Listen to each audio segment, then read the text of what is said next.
What's up, my Takeover family? All right, we're going to continue with the topic of focus because for real, it just might save our life. All right, as you can see, the book and the chapter and the verses on the screen right there. So go ahead and pull out your Bibles real quick. 1 King chapter 13, starting from verse 7 to 24. Why it's so important to stay focused, all right? Let's go. 1 King 13, verse 7. Then the king said to the man of God, the man of God is also a prophet.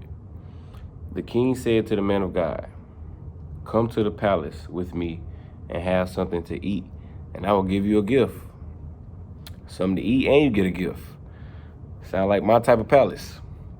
But the man of God said to the king, even if you gave me half of everything you own, I would not go with you. I would not eat any food or drink any water in this place. For the Lord gave me this command. You must not eat any food or drink any water while you are there. And do not return to Judah by the same way you came. So we got the man of God or the prophet, whichever one, the first prophet, whichever one you want to call him. So we got the man of God who has just been asked to do something that God specifically told him not to do. And how did he handle it? He handled it perfectly fine. He told the king now at the time, at this place in this era, he told the king, no, I don't care if you gave me half of everything you got, bro. I'm not finna do what God just told me not to do. That's not finna go down. So, verse 10, he left Bethel and went home another way, doing exactly what God just told him to do. He's staying focused. Verse 11, as it happened, there was an old prophet living in Bethel. So you got the man of God, the first prophet. Now you got an old prophet. And for those who don't know what a prophet is just basically someone who goes around telling other people what God told them. God inspired them to say something in their hearts and in their minds, so therefore they feel led to go and spread it and say it to others. That's what a prophet is. All right, so verse 11, as it happened, there was an old prophet living in Bethel, and his sons came home and told him what the man of God had done in Bethel that day. They also told him what he had said to the king. Verse 12, the old prophet asked them, which way did he go? So now the old prophet is looking for the man of God. So they told their father which road the man of God had taken. Verse 13, quick, saddle the donkey, the old man said. And when they had saddled the donkey for him, verse 14, he rode after the man of God and found him sitting under a oak tree. I'm going to stop right there on verse 14. So the man of God, like we found out, he's doing exactly what God told him to do. He told the king, no, I'm not finna take half of everything. I won't even take half of everything that you'll give me to disobey God. I'm going to do exactly what God told me to do. I'm going to stay focused. So on his journey back to where God told him to go, he's resting, so I would assume, because on verse 14 it says that the old prophet, found him sitting under a oak tree. And if you think about an oak tree, in my mind, I'm thinking probably like a big old huge tree. It's probably the spring or summer maybe. It might be hot outside, who knows? But either way, we know that he's sitting under the oak tree. So I'm going to assume that he's resting. And this is why I want you to pay attention to. Really, really, really pay attention. He's resting. Rest is important. On this journey called life, on this journey to success, we need rest. It's very, very, very pivotal. Without it, who knows what we would be? We wouldn't be in our right mind, I tell you that. So we need rest, all right? But when you're resting, pay attention. Stay focused. Stay sober-minded. Stay diligent of what you're doing. Watch your surroundings. Be aware of your surroundings. Be aware of the people that surround you. Be aware of the people that's trying to get you to do certain things while you're resting. Because I heard Eric Thomas say one time, motivational speaker, he was like, a lion is a beast. It's a beast. But the most vulnerable part in that lion's life is after he's eaten. and resting. And when he's resting, that's when he becomes the most vulnerable, because it's easier to attack a lion when he's resting versus when he's on the prowl or when he's alert. So when you resting, man, you gotta, even in your rest period, you gotta stay focused. You gotta remember what God told you to do, regardless of what might arise. All right. So verse 14, he rode after the man of God and found him sitting under an oak tree. The old prophet asked him, "Are you the man of God who came from Judah?" "Yes," he replied, "I am." Then he said to the man of God, "Come home with me and eat some food." So the same question the king said, he said the same thing. The king said, come on, eat and drink. Now we got the old prophet that said the same thing. Come on, eat and drink. Come on, come back with me. But this is what, listen, watch closely. Verse 16. This is the man of God talking. "No, I cannot," he replied. "I am not allowed to eat any food or drink any water here in this place." So to let you know right there, the man of God is still fully aware. Even though he got his rest on, he's still fully aware. Even though he's sitting up under that oak tree, he's still fully aware that God told him to do A, B, C, and that's what he need to do. So he told the prophet no. Verse 17, "For the Lord God gave me this command: you must not eat any food or drink any water while you are there, and do not return to Judah by the same way you came." Verse 18, catch this. "But the old prophet answered, I am a prophet too, just as you are. And an angel gave me this message from the Lord. Bring him home with you and give him food to eat and water to drink." But the old man was lying to him. Catch what just happened, y'all. On verse 18, you have a man of God who is a prophet already, who's spoken to God, who know God, who God is, he's filled with the Holy Spirit. He's filled with God in his heart. Now you got an old prophet who says he's a prophet as well, and that an angel has came and told him to tell the man of God to do the complete opposite in which he was already instructed to do. Now, if that don't sound like the trick of the enemy, I don't know what to do. The man of God was told to go right, but this old prophet, who has claimed to be a prophet as well, has told him to go left. And not only has he told him with his own mouth, he put angels in it too and said, "The angel done spoke to me and told me to tell you this."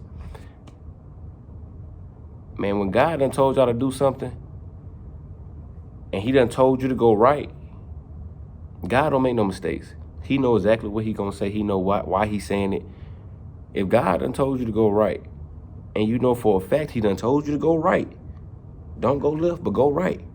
And somebody comes and tells you to go left, I don't care if they say your mama done told you. I don't care if they say God done told you. I don't care if they say Jesus Christ done told you. I don't care if they say all the angels from heaven done told them. But God ain't gonna send nobody to tell you to do the complete opposite of what he done already instructed you to do. You know stealing wrong. You know out here sleeping with all these women out here wrong, sleeping with all these men out here wrong. You know that. You know disrespecting your parents is wrong. You know walking around thinking that you run the world and can't nobody talk to you and you ain't gotta respect authority. Like, you know that's wrong. You know getting over on people is wrong. You know talking about less fortune is wrong. You know passing by people who you can help, who you capable of helping is wrong. But all it takes is that one person or that crowd of people that you hang around to say, "Corey, go left," when you already know you should have went right. And not only do you know you should have went right, you already been going right. You already been going a certain way. So why is it now all of a sudden somebody else has came into the picture and they telling you the opposite, you going along with it? Like you ain't been growing up doing these things. And look how far you done got. So don't stop doing what you know is the right thing to do. That's what I'm trying to get y'all to see. Stay focused. Stay focused. You don't have to go out here and do what everybody else doing just because they doing it. If God told you no, that's what he told you. He told you for a reason. He trying to save you and protect you from something that you don't even know that's out there to get you.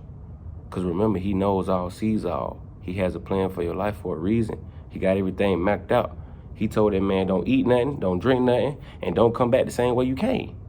And that's what he meant. So who cares that this old prophet, who has also said that he's a prophet as well, then came to you and said the complete opposite of what you're supposed to be doing? Don't even entertain it. You know what this man should have did after that conversation went down? He should have got up from that oak tree, God bless you, brother, and kept going on his path the way God told him to go. But he entertained him. And what happens when we entertain things we ain't supposed to entertain? We end up indulging in it. We end up trying it. We end up trying to get a little taste here and there. We end up doing little things that we know we ain't supposed to do. The next thing you know, it done took over our life. It done consumed us. Back to the verses. Verse 18, but the old prophet answered, I am a prophet too, just as you are, an angel. And an angel gave me this message from the Lord. Bring him home with you. Sound good, don't it? And give him food to eat and water to drink. The man probably was thirsty. He was already resting at the oak tree. All that persuasion sounded real good right now. But the old man was lying to him. Verse 19. So the man of God, he done gave in. So they went back together. And the man of God ate some food and drank some water at the prophet's home.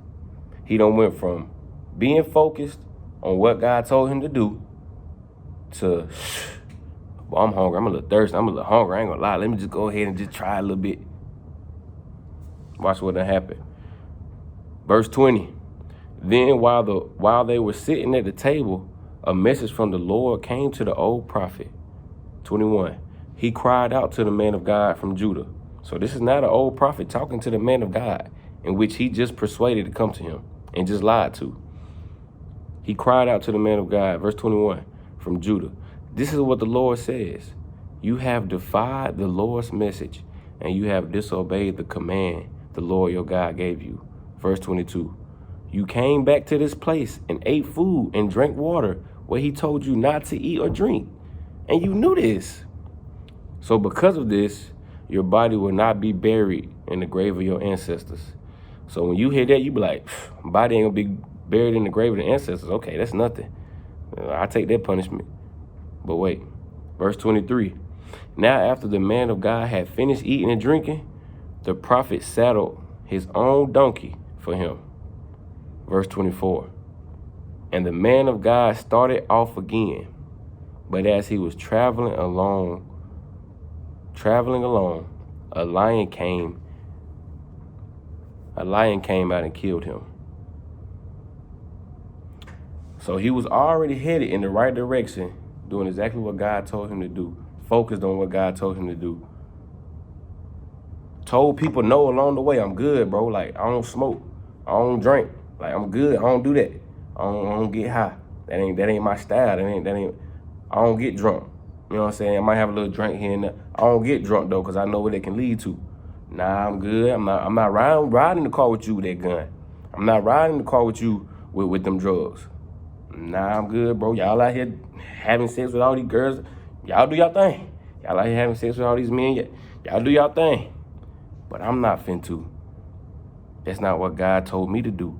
And it's something that's going on inside of me, inside of my heart, inside of my spirit, inside of my soul, my feelings, like my hands getting sweaty, my heart beating fast. Like I feel some type of way when you ask me to do these things. That's God telling you no. That's God telling you stay focused. That's God telling you, boy, you got dreams and you got goals that you got to accomplish, so you can't go out here and do everything everybody else out here doing. Yeah, they got goals and they got dreams and they got a plan just like I got a plan for you, but they out here listening to the old prophets. They out here listening to the people that's leading them astray. And as I look at the story, man, it seemed like it was a test the whole time. It was a test of your faith. It was a test of your focus, your focusedness, if that's even a word. What happened? What ended up happening to the man? He ended up dying. He ended up losing his life. All because he wanted to do his own thing. All because he allowed somebody to get in his ear, and he allowed somebody to blur his focus. Man, stay focused on this journey, y'all. It's gonna be a lot of people in your classrooms, on your basketball teams, on your baseball teams, in the gym. Man, the parks, the amusement parks. Shoot, anywhere. It could be anywhere. Church, it could be anywhere. It don't matter. On your way home from school, at work. It don't matter where you at. You gotta stay focused, man. Everybody out here ain't got your best intentions at heart. Everybody out here don't want to see you win. Everybody out here don't want to see you grow and blossom into the man and woman God created y'all to be. But I guarantee you, if you keep God first, if you be consistent, if you be obedient, if you be determined, if you put forth effort, and if you stick to the code, man. He was sticking to the code at first. He was doing exactly what God told him to do. But he got sidetracked. Just because things sounded good. Just because the man said he was a prophet. Just because the man said an angel told him to do it. When y'all get them little feelings in y'all spirit to be like, man, I don't know about this. Boy, listen to it. Listen to it. Yeah, it might seem pleasurable. Yeah, it might seem like the cool thing to do right now. Yeah, it might seem like the thing to do, like, oh, everybody else doing it. Woo, woo, woo, woo, woo. Man, I'm trying to tell you, in the long run, you're going to regret it. You're going to be looking yourself in the mirror like, dang, boy, I done wasted all this time. I done got jammed up with the wrong people. All because God said go right.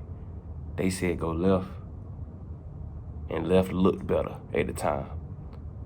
You know what I'm saying? Man, God telling you to do something for a reason. Believe him. Stay focused, man. That's 1 Kings 13, 7 through 24. I'm done talking y'all head off. Hey, if I had to leave y'all with anything, staying focused is worth it, man. It's worth it in the long run. All right? Life is temporary, so while we here, we want to get out all of it that we can, but in the right way. All right? It's certain things that we can't see. The man of God didn't see that lion coming for him, but it was there. After he disobeyed, he was good when he was doing what he was supposed to do.